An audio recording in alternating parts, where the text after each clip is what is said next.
Ja, hi and welcome to today's lecture in ESP, Introduction to Programming or Einführung in die strukturierte Programmierung, with a spooky, I would say, surrounding here, a setting in front of a haunted house. It's Halloween, and we thought we want to make some scary and funny thing together. And we already had the practicals in this setup, in this spooky house, and we thought it's a good place to be to talk about programming today. Perfect place. Yeah. But yeah, it's again a little bit different setup, so I hope everything works today. We prepared some few things, very, very funny ones. The first one you already saw in the beginning. I thought it was not too scary for you. I hopefully, but yeah, it stays scary today because we are talking about some very scary topics. Yeah, not only the setup is terrifying, but also the content of this lecture. Yes, so it is well thought what we talked about today, but we try to make it less scary for you and try to make it,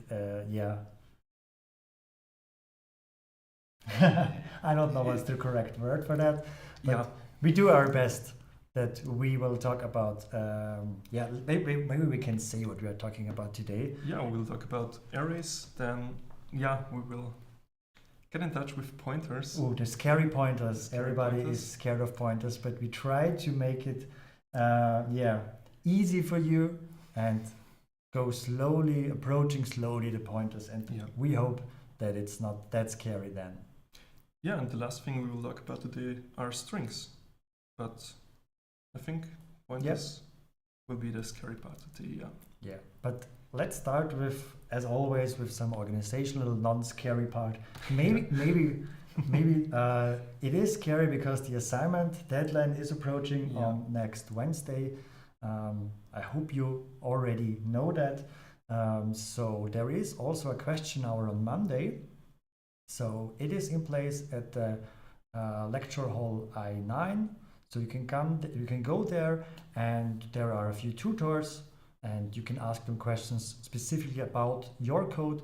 And this is always a great opportunity for you to improve your code. And if you have specific questions about your, you have a problem, you're stuck in a specific concept or whatever, then this is very, very helpful for you. All right. Quick overview over the weekly exercises. So we are already done with the first 3 weeks, and these are also the 3 weeks for the first assignment. So today we are at week 4, and what we hand out after the lecture for today is then counts to assignment 2 already. Exactly. So the deadline for the weekly exercises published today is then the 27th of November, so it is like a month approximately, so long time for you to do the exercises. Exactly, Okay, before we start with today's content, we would like to do a quick recap, and for that we have prepared again a Slido. Paul, so as in the last weeks, just scan the QR code or visit the website slido.com and enter the code. And after that, you can just select, in this case, the correct statements. So we talked about functions last week. And the first Paul here, we would ask you to mark all the correct statements regarding functions. So maybe we can go through the statements. Yeah, there are a few hopefully pretty easy ones and a few that are a bit tricky. First one is, every function must have a return statement. Yeah, okay. The return value must match the return data type in the function header. Yeah, I think you also saw that in the practicals today. Each function must have at least one parameter. A function can have multiple return statements, but only one will be executed. And functions cannot call other functions. That's an interesting statement. But let's wait a few seconds. Yeah. So we have about 85 viewers. So let's wait maybe until we have 40 to 50 participants. Yeah.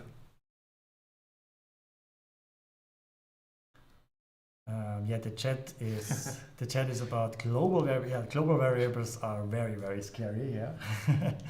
And plagiarism is also scary, but hopefully not today a problem, maybe in the future, or hopefully not. And memory, yeah, I also liked the comment about memory. I think we're talking about memory in 2 weeks. In 2 weeks, exactly. Yeah. So very, very interesting lecture on memory, because then we get to know how the addresses and how it all works underneath into our memory. So very, very good. So okay, let's continue, I think. Let's continue, yeah. And yeah, most of you get the statement correct that a return value must match the return data type in the function header. Yeah, this must be the same, otherwise you can't compile it. So. Yeah. And the next statement, a function can have multiple return statements, but only one will be executed. Yeah, indeed, you can have multiple return statements, but only actually the first one that is reached will be executed, and all the others are not executed anymore. It was a bit of a tricky question, but yeah, because you normally didn't think of it, but it is absolutely correct. Okay, and the other statements, every function must have a return statement. Don't necessarily have to have a return statement in every function. Yeah, in most of them, but we will see today one where you don't have to write one. Yeah. And also the other statements, each function must have at least one parameter. No, it's absolutely fine if you don't have any parameters. Yeah. And also functions cannot call other functions. Well, that's one of the main reasons to use functions. So basically the main is also just a function, and you are calling other functions in the main, so this is obviously false. Okay. All right, next question. Now you have to insert a line of code so that this program then prints 18. What do we have here? We have two numbers, and we have one function add. Takes two numbers as arguments and then returns a plus 2, so the sum of these two. So which line of code now results in printing 18? In this gray box. In this gray box, exactly, yeah. I hope there is no compiler issue. No, it seems good, yeah. Not at all. Yeah. But at least the correct answer, in my opinion, has no compiler issue. Okay, let's wait again a few seconds.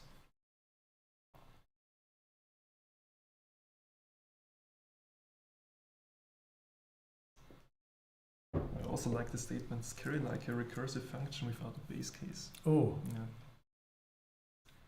Yeah. That's also scary. That's kind of a teaser for the next quiz. Yeah, indeed.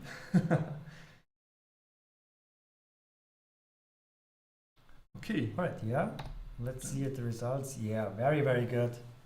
So we have an add function. We hand over two parameters, a and b, and it returns the sum. Then we print out the sum.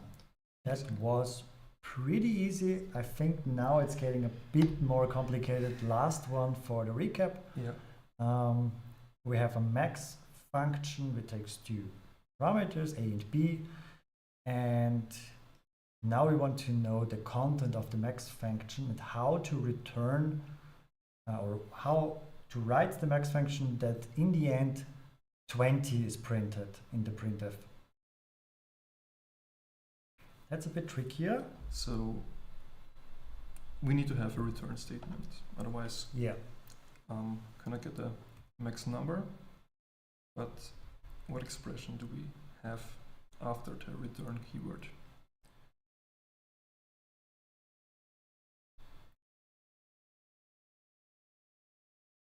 Okay, let's wait again a few seconds and It's not that easy because some make sense, some.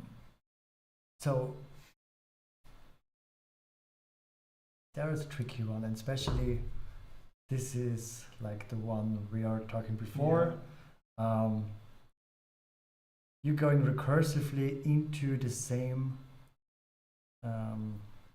function, and would be interesting to see what happens. It's basically an infinite loop, I would suggest, but yeah.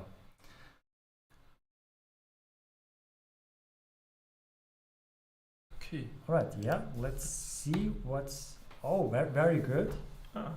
Very good, yeah. What does it mean? Yeah, we have discussed it briefly in the lecture 2 weeks. 2 weeks ago, I think. It's a ternary operator, so it's like a shortcut of an if-else block, if-else statement. So you just first write the condition, so A is greater than B. If that's the case, we return A, so that's what after the question mark, and after the colon we return B, so that's the else block, let's say, and we return B if A is not greater than B. Yeah. So it's just a shortcut of an if-else. If-else, yeah. A one-liner. Yeah. Yeah. And in this case, it's also appropriate to use this. Yeah. All right, that was it from the recap. We're going to arrays. We talked a little bit about arrays last time, but we have a lot to add there because, it's a concept which is very, very common, I think, in nearly every programming language. Yeah. Sometimes it's called a bit different. It's basically the same as lists, as you might know from Python already. But arrays in C are a bit different, but let's have a look at it. Let's have a look at it, yeah. So we've already discussed it briefly, and now we want to add more to that because, it's extremely useful and extremely common to use arrays. And what are arrays? We have discussed it. It's just a way to store multiple values of the same type, so that's really important. It must be the same type, in a single contiguous block of memory. So it's one after another in the memory. And for example, here we have the 4 elements 42, 0, 11, and 72. So we have 4 elements, but we start counting with 0. This means all array indexes start with 0, but we call the first element, although it's the actually zeros element. So that's the first element with the second element here, the third element, and the fourth element. We will come to the access of elements in an array soon. But first, let's start with initializing arrays. You can just write int numbers, then add these braces here, and write the size of the array. In this case, we have 4 elements, and now we can assign each element a value in this array. We can just say numbers at the position 0, so at index 0 is 42, numbers at position 1 is 0, and so on. So the first element in the array holds the value 42, the second element 0, and so on. So this is just one way of initializing an array. I have a question. What are the values in the array in this line? You mean the 4? Yeah. It's the size of the array, so the number of elements you can store in this array. Okay, sorry. I'll rephrase my question. Yeah. When I'm in this line, what is the content of the array before I give the values inside? We don't know. Okay. It's just undefined. We simply don't know. Could be 0, it could be something else. It's the same with variables. Exactly. We don't know what's inside, so it's always good to initialize them. Exactly, yeah. But there are also other possibilities to initialize an array. For example, you could also use an initializer list. So you really write all of the 4 values for the elements here separated by a comma. And this is exactly the same as initializing like that. And if you don't want, or if there is any case you don't know the number of elements, just don't want to count them because they are like 50, for example. Exactly, yeah. You can also leave out the size here. So you don't have to write any integer value here, which defines the size of the array, and just write again the initializer list. But if you leave out the size here, you have to write the initializer list. Otherwise, the compiler doesn't know how big the array is or how many elements will be in the array. So in this case, the compiler just calculates the size of the array based Exactly. on how many values there are inside. Exactly, yeah. Okay, that's all about the initialization. How can we now access arrays? Yeah, it's pretty much the same as the initialization. So we just say, okay, the variable numbers at position 0 here is equal to 42. Okay, then we print correct. Otherwise, we print something else. So it's again just using the variable name and then the position of the element. So if we want to have the first element, so we use 0, then we just write inside braces 0. And we can do it for the second element here, the third element, also for the fourth element, just by using this number here. There's a question in the chat. Is there a size limit of an array? There is one, yes, but it's limited not to the array, but to the stack of the function. But we will talk about that in 2 weeks when we talk about memory. Yeah. But per se, there's no limitation by the array itself. Yeah, okay. That's a good question. Yeah. So, what if we now want to change value? We now know how to access a value. What if we want to change, for example, the third element here, so the 11, and replace it, for example, with 12?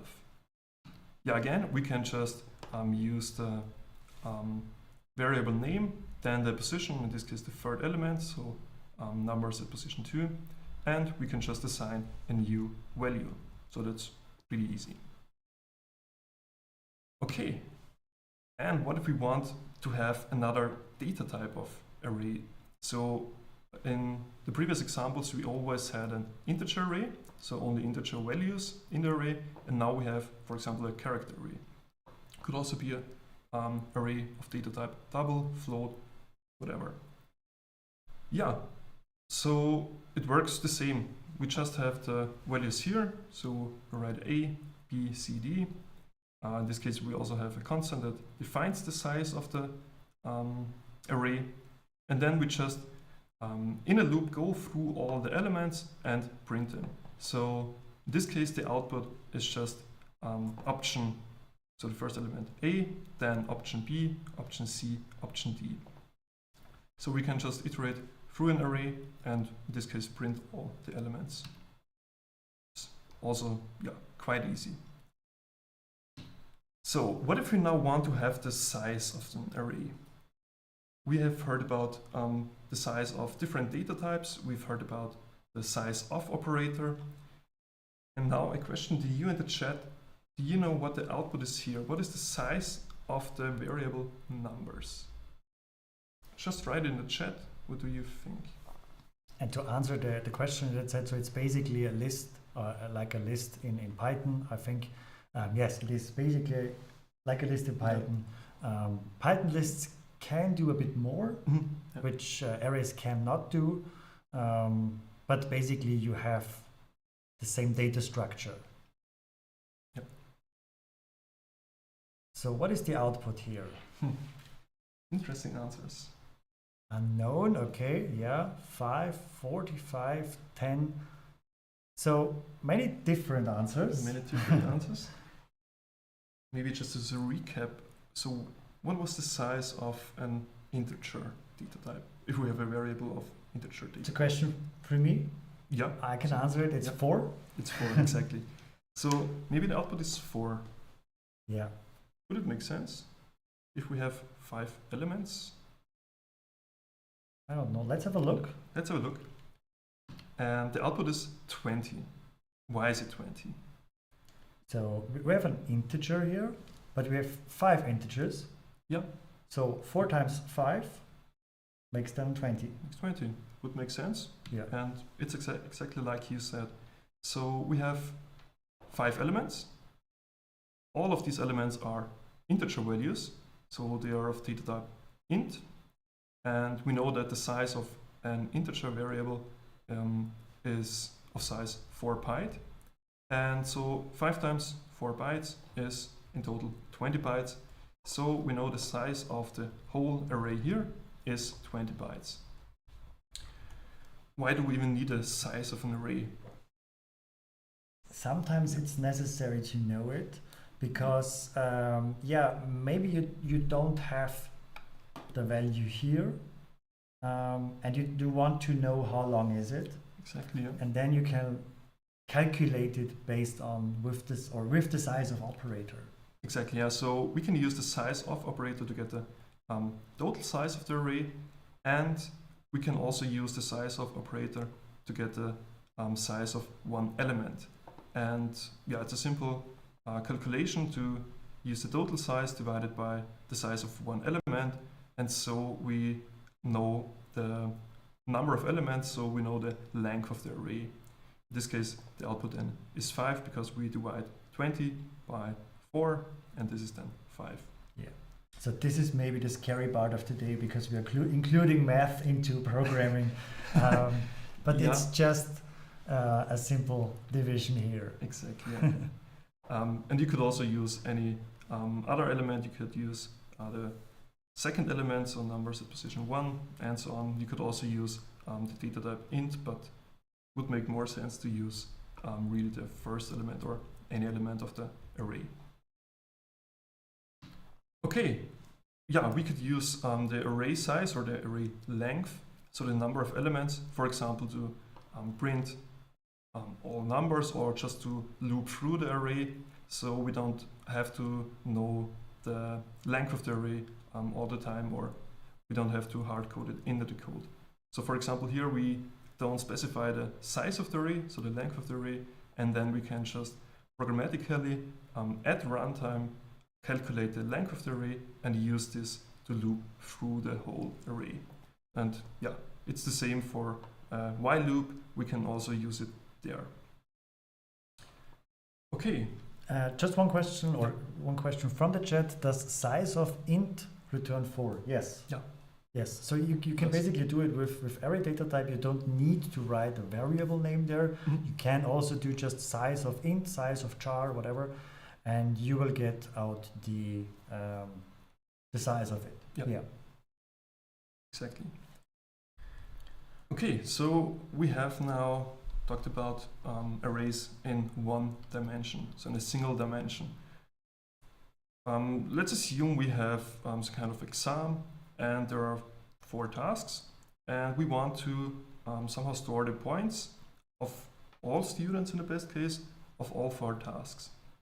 So in this case, we have one student Exactly. who have 42 points, 0 points, 11 points, 72 points in 4 tasks, but we have more than one student, so we need for every student all 4 points.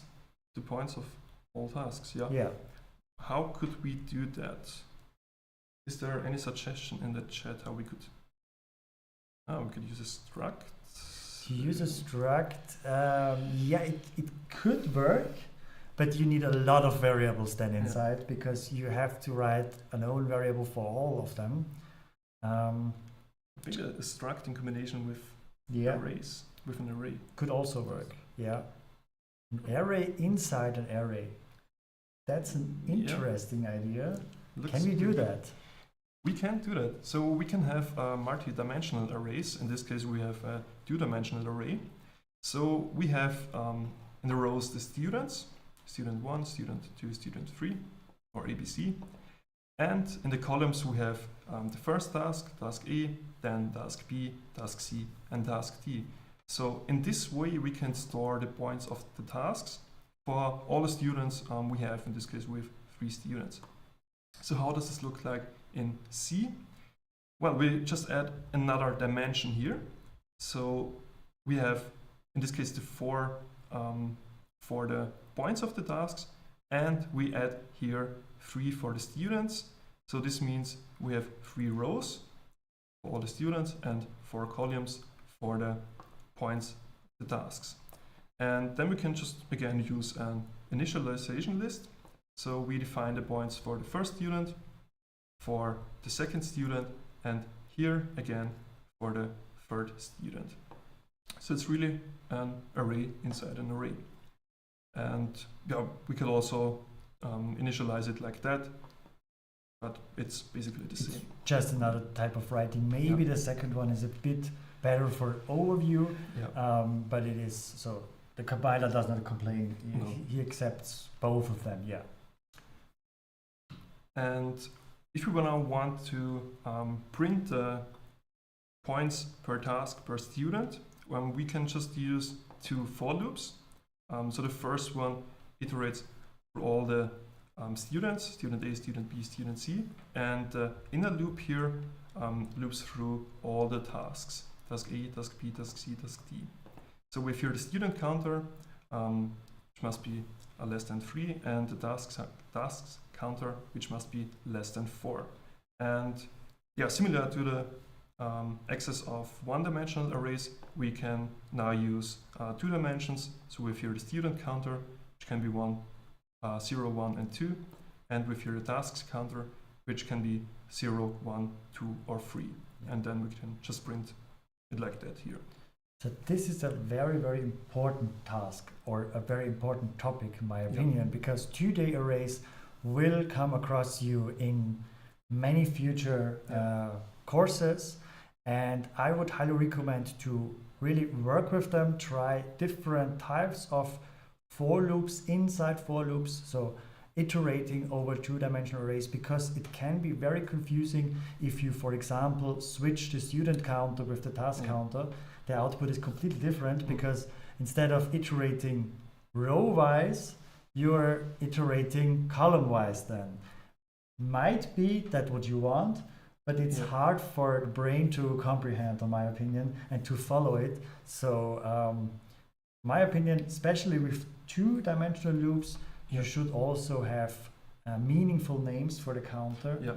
Some people write here I and J, but you can get so confused about that. Yeah, they look similar, and then it's a common pitfall then to just use I instead of J, or the other way. But let's see if you now can read it. Let's see if we have a short example, but just for the chat. So if you now want to print or access the points of student B at task D, so we want to print this value here. What do we have to write instead of the question mark here? We just want to print one single value. How does this look like? 3D lists are Halloween scary. That's an interesting question. Is a 3D or even a 4D list possible? Sure. Because we only have 3 dimensions. You can have as many dimensions as you want to. But in this case, yes. So we are not bound to 2 or 3 dimensions. In programming, we can have infinite dimensions if you want. But it's I don't have seen a use case using more than 3 dimensions. Maybe 4, but can get very messy then. And scary. And scary, but would be appropriate for today's lecture. Okay, so the majority says array at 1 and 3. Let's see if this is correct. This is perfect. So the first access here is we want to have student B. So this is the row. And the 3 here means we want to have task D of student B, and this then is the access to 45, and 45 is printed. And compared to Python, there is no such range-based access, unfortunately, where you can have from 1 to 3 or whatever. So it's only possible to access this like this. So Python lists or arrays are a bit more advanced, I would say. So they have a bit more functionality because the language is much newer and adapted to the needs of the programmers. Yeah. Let's say it like this. Okay, we have a few more questions. Yeah, that seems interesting. So we can have a code snippet here. We have an array, and we want to store the sum of all the elements of the array and then print the sum. And we have now different answer options. And just to clarify, I think we haven't talked about it when we discussed if-else, so conditions and loops. If you only have one statement, or you can have many statements, but if you leave out, if you omit the curly braces, only the very first statement after, in this case, the loop definition, so for until here the parentheses, then only the very first statement is executed and is seen as loop body. Yeah. So in this case, always this sums in the first two options, this sum plus equal to array is just executed as it would be in the body of the loop. exactly, yeah. Okay, let's wait a few more seconds.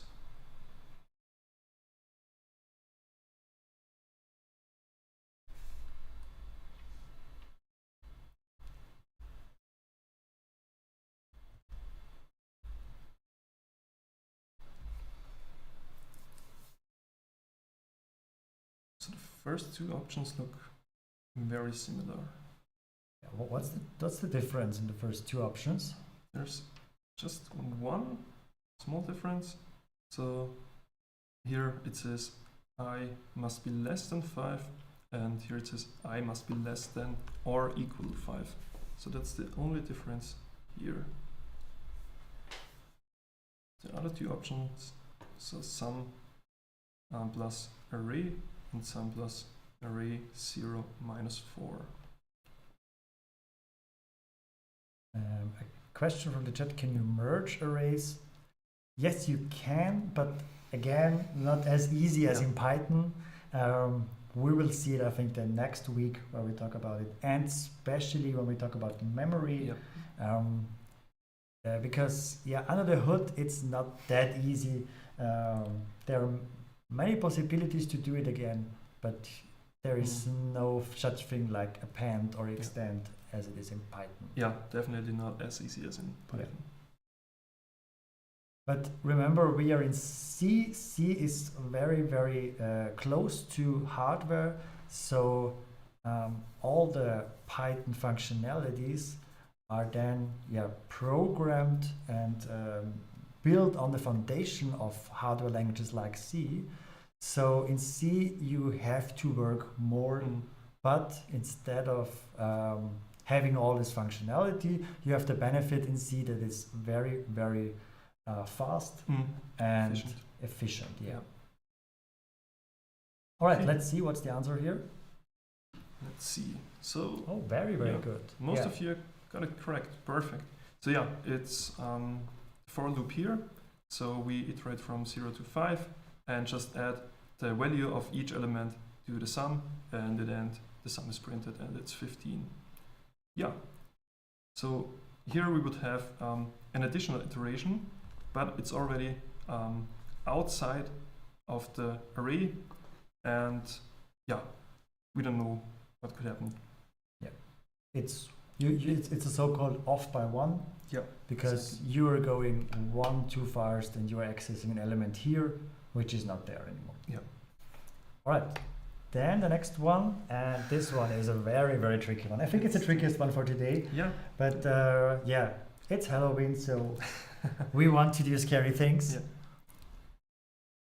So just to go quickly through the program, we have a two-dimensional array with 3 rows and 3 columns, and we want to have the maximum score of all the scores here. So we initialize it with the very first score with 85, and then again we use 2 for loops to iterate through all the single elements here. And if one score. So if we iterate through all them, if one score is greater than the max score, then we assign the score at the position I and I to max score. So this line looks a bit strange, doesn't it? That's a good hint. Yeah. But as you can see now, I and J is maybe not the best choice for two-dimensional arrays or to loop through the two-dimensional arrays. It's hard to distinguish and hard to comprehend what is the current value. Yeah. And also to me it happens sometimes that I write the outer loop if I use I, and then somewhere here use again I instead of J, because that's very I'm used to it. Yeah, me too. Okay, perfect. Then let's see what's the answer. Ah, yeah, 92. Yeah. Yeah, it's the, Why 92? Okay, 92 Yeah, would it's be the highest one of all. it's actually the highest, but this line here is not correct in that sense, because we assign scores at the position I, and this is always either it's this value here, or this value here. And since this row has the highest value, we assign this value to max score, and then max score is printed. Yeah, but that's a very, very tricky It's one. tricky, Yeah. Okay, then let's continue. Oh, now we make a cut, I think. Yeah. Like a shortcut, go from now away from arrays and talk about addresses. So we are slowly approaching our scary moment. Yeah. We're talking about addresses, and addresses are not scary in my opinion because we often used it already.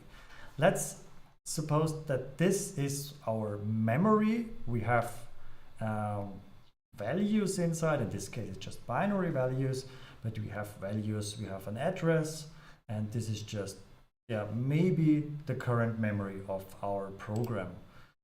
We have here one integer because it takes 4 bytes, and we know it's an integer, and it has the value in binary, this one here, so it's 42. And we want to know now the address of this variable. So this is my variable. I want to know the address of the variable. And how can I do that? We already saw that, and we will use it now again. We saw it with scanf, but you can also do it like this. So I have my variable, and I say, okay, what's the address of my variable? And I will not print out the value, I will print out P. Whatever P means here, we will see it in short. Yeah. But P shows us always the address, and this AND operator gives us the address basically. So this gives us the address of the variable, and with this %P, I will again print out the address as a hexadecimal. So this means when we have used scanf, or when we use scanf, we also pass the address of our variable. Yeah, exactly. That's why we have to use the address of operator. But we will see it. The question now is, can we also store this value here, which is printed? And yes, we can do. And we can do it with pointers. Yes, these are the scary pointers. Terrifying. We are talking now about the pointers, and it will be not that hard, I think. But I also don't think so. Maybe you have heard about this pointers topic from other students, colleagues from other semesters, and it can be scary, or maybe other students told you it's scary. But if we go now slowly, step by step through it, I think we will manage it without problems. So it's no problem if you watch this next, I don't know, 10 minutes more than once. It's normal, but let's talk about pointers. So a pointer is just a variable that stores an address. This is basically it. So we have seen before, we can take the address of my variable, and I can store it in another variable. But I cannot just write int pointer. I have to tell the program, the compiler, this is not a normal value. I want to store a pointer. And for this asterisk symbol, or sometimes also star, but we will call it asterisk symbol, that just tells you that this here holds an address. So when we have a look at like this visualization in the memory, we have the my variable with the value 42, and it has some address somewhere in the memory. And we created another variable which is called pointer, or PTR, which value is just the same as the address of my variable here. This pointer, of course, lies somewhere in the memory and again has a memory location. It's just a variable. Yeah, it's just another variable. Yeah. So we can, for example, we saw that already. We can have my variable and I give the address, or we can store this in a pointer variable and then just print out my variable. Note that I don't need the address here anymore because I'm already having the address in my variable here. So what this access here does, it just prints out the value of the pointer variable, which is identical to the address of my variable, of this here. If you understand this, so this is very, very important. Yep. If you understand this, I think we made a huge step in understanding pointers. Yep. So because it's just a pointer is just a variable that holds an address. It's maybe even the biggest step, I would say. Yeah. It's really understanding that pointer is just a variable, but it holds an address of, for example, another variable. Yeah. So basically it. So basically we are just referring to the value here. Yeah. Yeah. But can we also get the address of this pointer variable here? Because there is an address somewhere.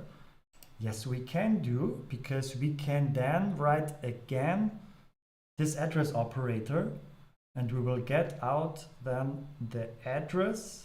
Now it's get confusing. Yeah. The address of the pointer variable, which holds the address of another variable where the value is stored. And you can play this game infinitely, yeah. We could make it more complicated and create another pointer that holds the address of the initial pointer, which holds the value of the or the address of the initial variable. So we could create as many pointers as we like, but yeah. But how do I get, so now I know that how to get the value, but how do I get to, like, from the pointer back to my value? It's a good question. So we know that printing the pointer is easy, just printing %p. But printing the value, we have to write once again this asterisk. Yeah. So there are two different asterisks, we will talk about that soon, but in this case, this one, it just means go to the address. So it's basically this workflow here. Go to this address, which is stored here, and show me the value which is stored on this address. And this is also called dereferencing a pointer. So when we say we want to dereference a pointer, it always means we go to the memory location of the address, and let's see what's value there.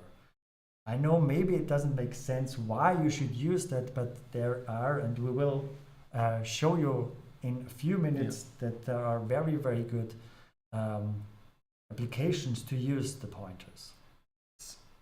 Even you sometimes have a problem and you cannot really solve it without pointers. So it's even more or less required to use pointers. Yeah. Some languages do use pointers, like C, C++. Some implicitly use it like a bit, and some don't use it. So this is more C specific. Yeah. But we will now go into topics which are more C specific. So the general topics are like overall pretty good covered, and pointer is, let's say, our first C specific topic in this case. All right, let's see if we understood it. We have this line of code. I don't know why the answers are not listed there. I think it's a bug, but hopefully you can see it. I think you can see it because I tested it before. There is one line missing where we want to change the value of this variable here. So this value basically from 5 to 6. I think you see 6 or 7 possibilities. We want to know what's the correct one. I think there are even 2 correct if I remember. Yes, you should be able to select more than one. Yeah. I think it's working because already somebody submitted a solution. Okay, great. Yeah. Maybe we can answer questions from the chat in the meantime. Address is always hex with 12 byte. Not really. To answer the first part of the question, is always hex. It's just a different type of representation. So you can represent it using the hexadecimal representation and use the binary representation. But it's very, very common, and in 99% of the cases you will see hexadecimal because the values, so there are so many storing places on the memory, and if you represent it with decimal or with binary, you will get like a very, very long number, and hexadecimal has the possibility to compress it. It's long anyway, but it's better than using decimal. Yeah, definitely. And regarding the second part, so 12 byte or 3 byte, both is wrong. Yeah. I think we can spoiler it. We can spoil it. Let's assume it's a 64-bit system. Then it's 8 byte. And it's so 8 a byte. Pointer is always, or an address, it's the same basically, is always 8 byte. All right, let's see what's the answer here.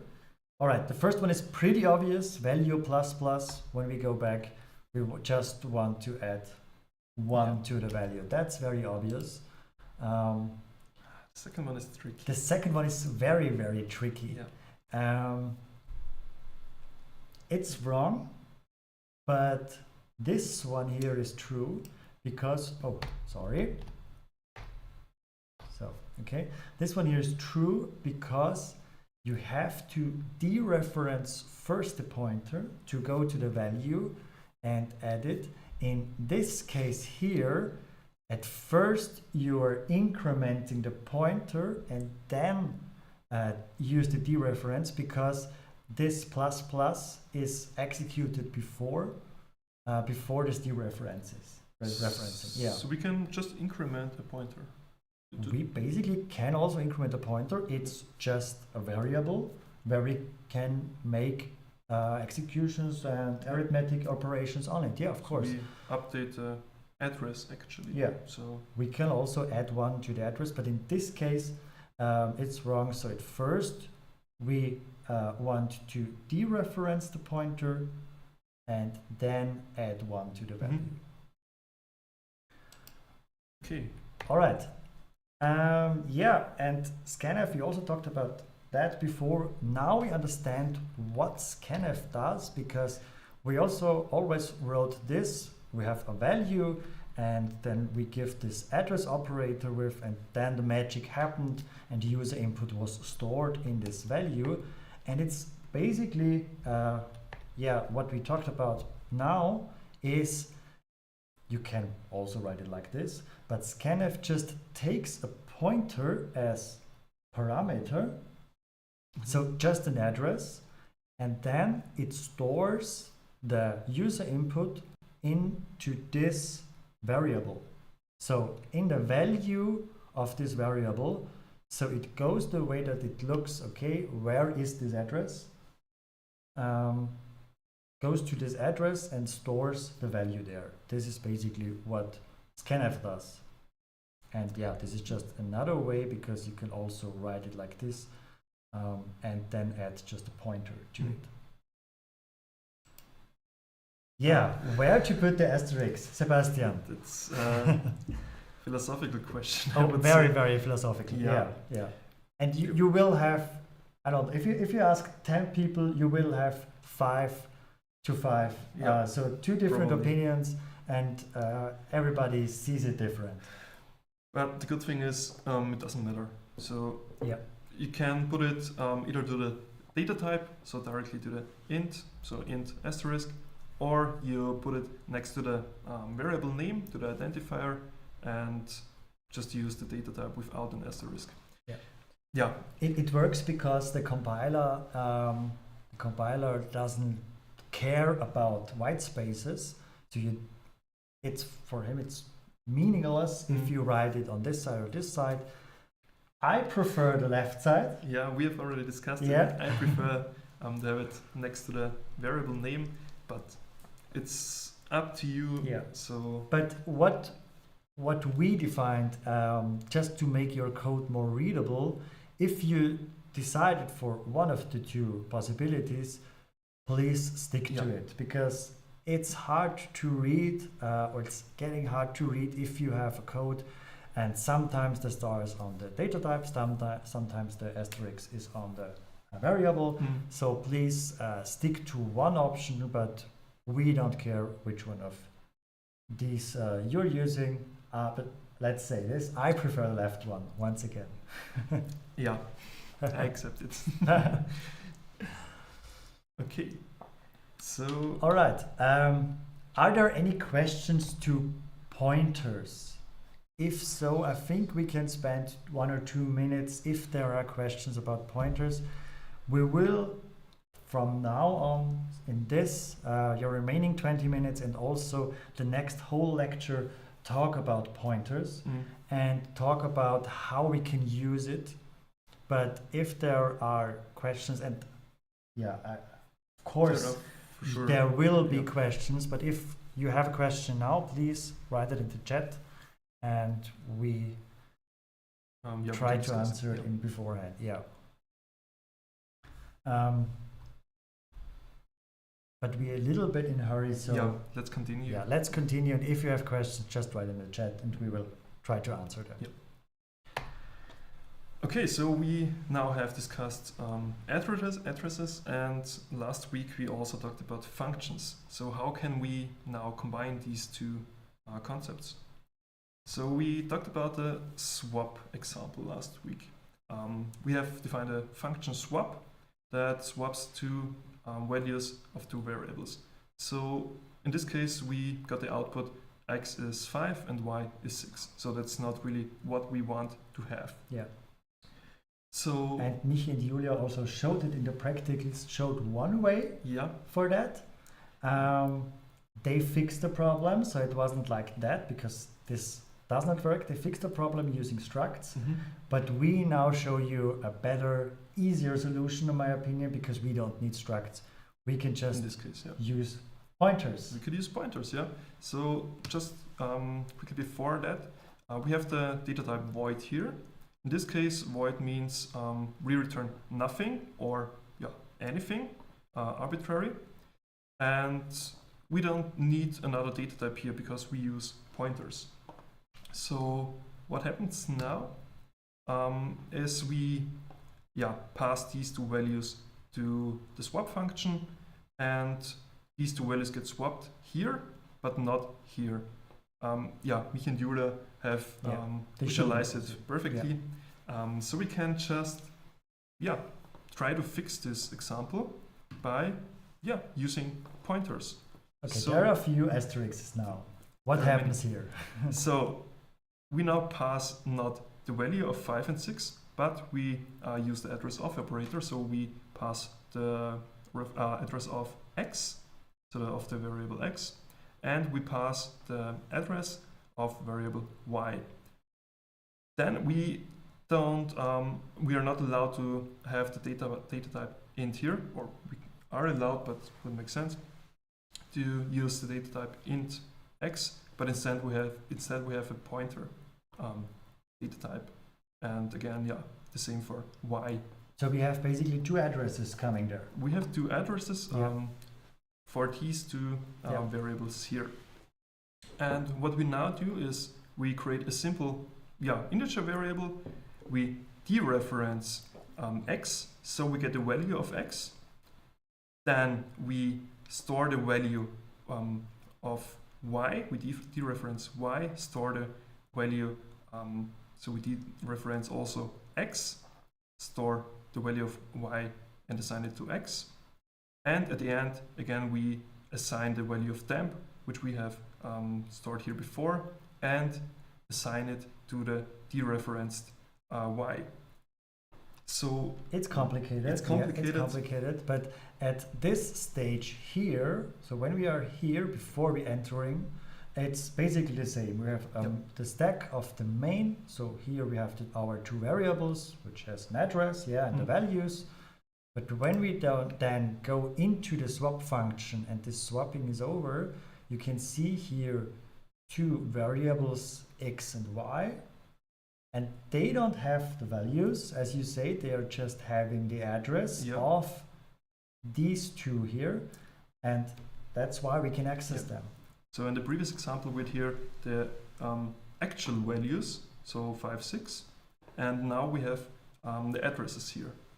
So this is the difference, and this is also the case, also the reason why this example now works.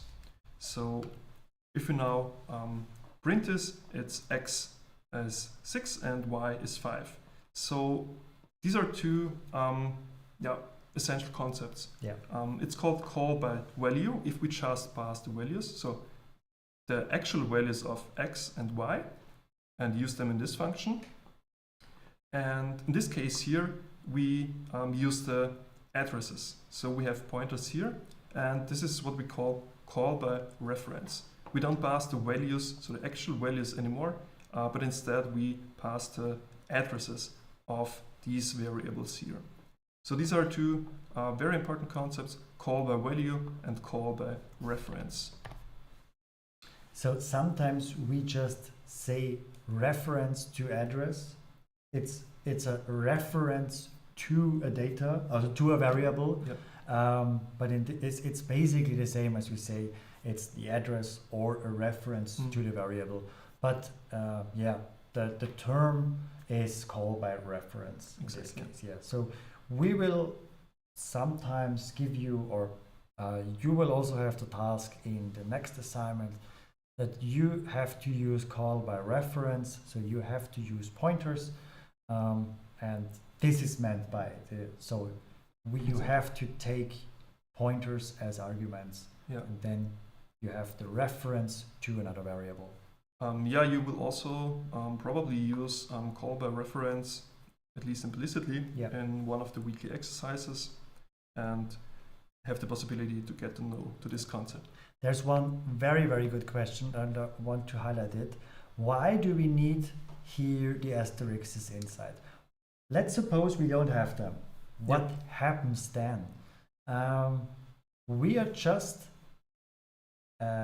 playing not with the actual values, but we are assigning the addresses, because the content of x, of the variable x, is an address and not the actual value. So we would assign here, if this all these asterisks are not here, we would assign the address of this variable here to temp.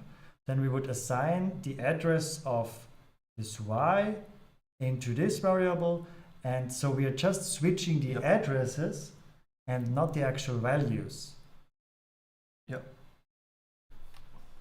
Now it's getting really confusing. It can get very, very confusing, But call by reference, you take pointers and you dereference to get the values and then you can access the values from, in this case, the main function, or from every other function, Yeah. which is calling this function.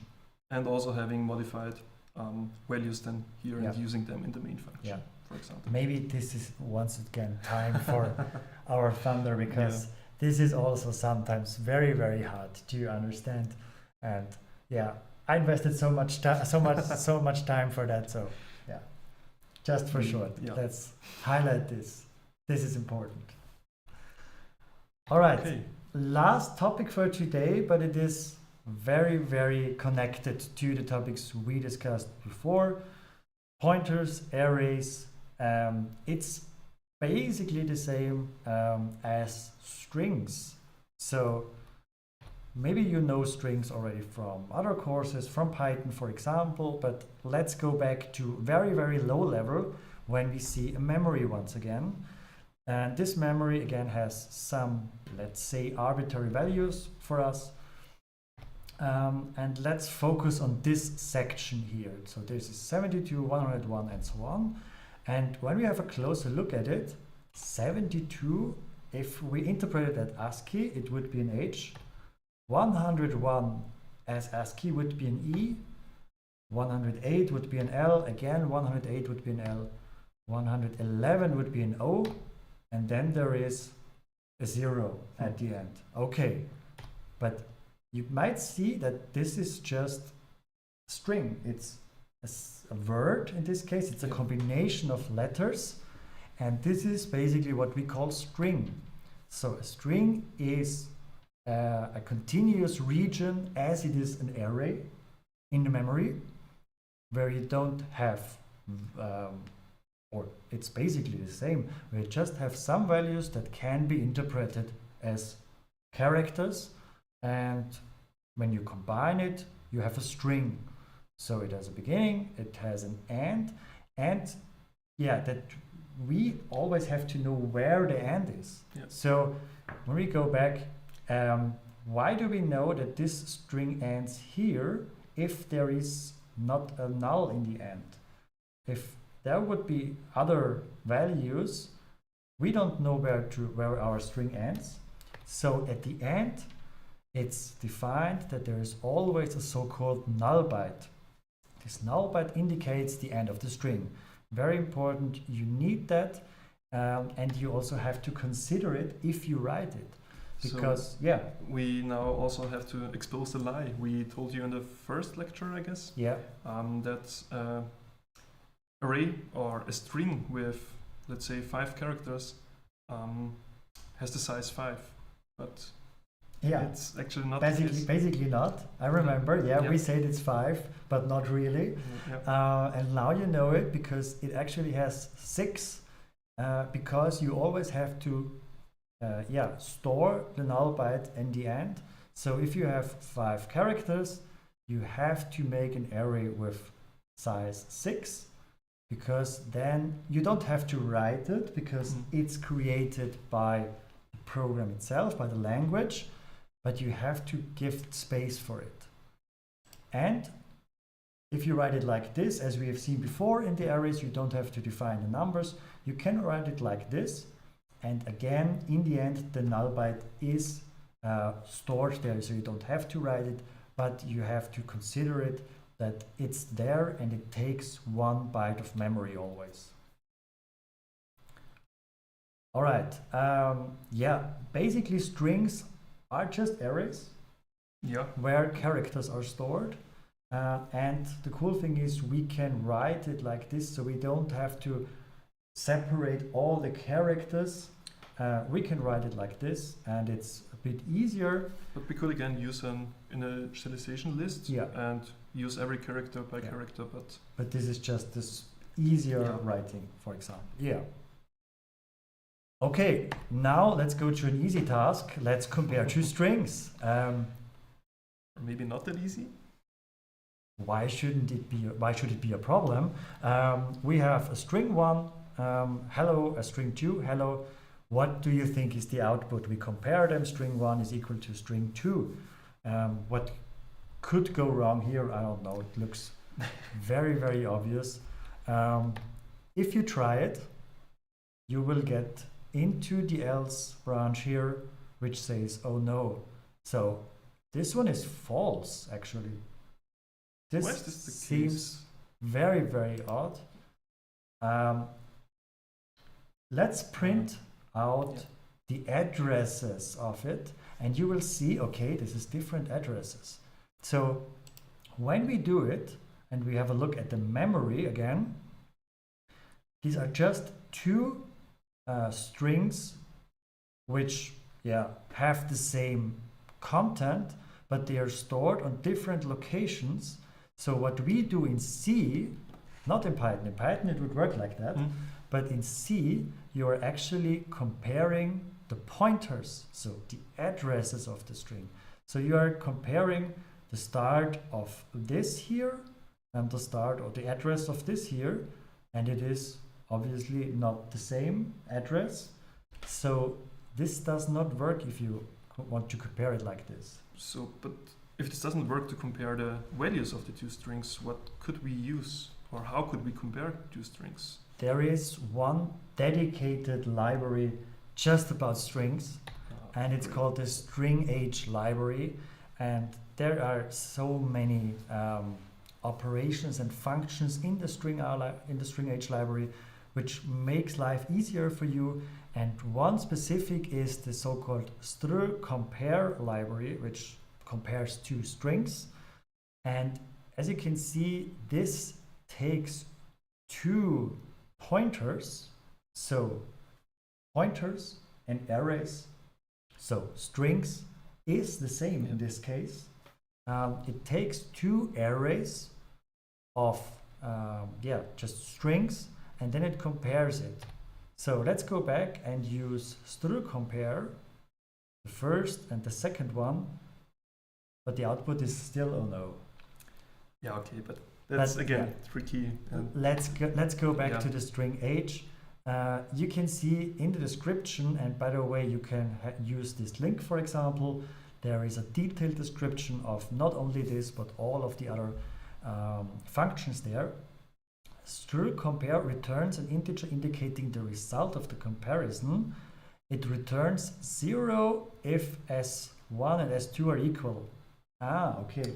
It returns 0 if they are equal, a negative number if S1 is less than S2, and a positive number is S1 is greater than S2. Okay, so what we have to do is we have to ask if the result is 0. Yes, now it works. Great. There is also one example in the weekly exercises where you have to play around with different string operations, and this is so very important. Go to the string H library. There are many other string functions, like for example the str_length function, which gives you basically the length of a string. So you give the string as an argument and it returns you the length of the string. Str_cut concatenates the source string to the destination string. That's very tricky, and but you can try it, but it's not that easy. Str_copy copies a string from the source to the destination. Str_encopy is like a modified str_copy where it copies a specific number of characters. So for example, I just want to have the first 10 characters copied, then you can add here a number at the end, and you can specify how many characters should be copied. All right, last but not least, we also talked about user input. And we've already used it. We already used it. Yeah. We talked about scanf and getchar, but now we know strings, and strings is basically just an array. So these two made life easier for us because we can use it for user input, but it reads only one character, just a specific format. What we now can do is use more than just one character, or read more than just one character. So read a whole string, for example. Yeah, we want to read great. a whole string, not just one character. And the function which does this for us is called fgets, and fgets takes as first argument an array. So in this case, it's an array with a size of 50. As second argument, the number of characters we want to read. And I could also write 50 there, but Yeah. But now that we know that we know size that of- size of size of the array will give me 50 back. Why not times 4 as we have seen it before? yeah, because now we have the data type character here, Okay. and we know that the character is only 1 byte, Okay. and 50 times 1 is 50 in this So case. this works here. Okay. Here it works Yeah. without having any complex mathematics. Yeah. Great. Yeah. So yeah, you have the complex mathematics of 1 times 50, but Yeah. should work in the first place. Yeah. And as last argument, you have to define the so-called standard input, which basically is the keyboard. We will see other options there in a few weeks. For example, you could also read from a file and not from the keyboard, but from now on you can use it like this and just write sttin, which means basically you are reading from the user input. If the string is larger than 50 characters, fgets will just cut it. So it really reads 50 characters, not really 50. It will read 49 Yeah, and because it's, I would say intelligent and includes the null byte in the end because it knows there is or there should be the null byte in the end. So it reads in this case 49 and adds the null byte at the end so that your string has an explicit end. Next time we will see what happens if you don't write this. Can get very interesting results then. so it's but definitely secure to have a null byte. You should have that. Yeah. Okay, I think. All right. Yeah, we are perfectly on time. And yeah, what we talked about today was arrays in the beginning. Arrays is just a collection of elements of the same data types. So it's basically, for example, characters or integers, and they are in the memory continuously stored. You can of course also have an array of structs or maybe an array of pointer. Oh, that would work. We will see. Yeah, that, yeah. we will see it next week. We'll see. Yeah. So next week is more fun with pointers. Yeah. Very excited about that. Yeah, and we also talked about addresses, memory locations, and that memory locations are identified by memory addresses. And we also have heard that the pointer is really just a variable. It's a bit special variable, but this variable can store the address of another variable. We can dereference this to get the value of the actual variable, and we will learn a lot more about that next week. Yeah, and I think in the practicals, they will also use the whole practicals next week, Michi and Julia, to talk about pointers. And I already heard they have some very exciting tasks, and will be very cool.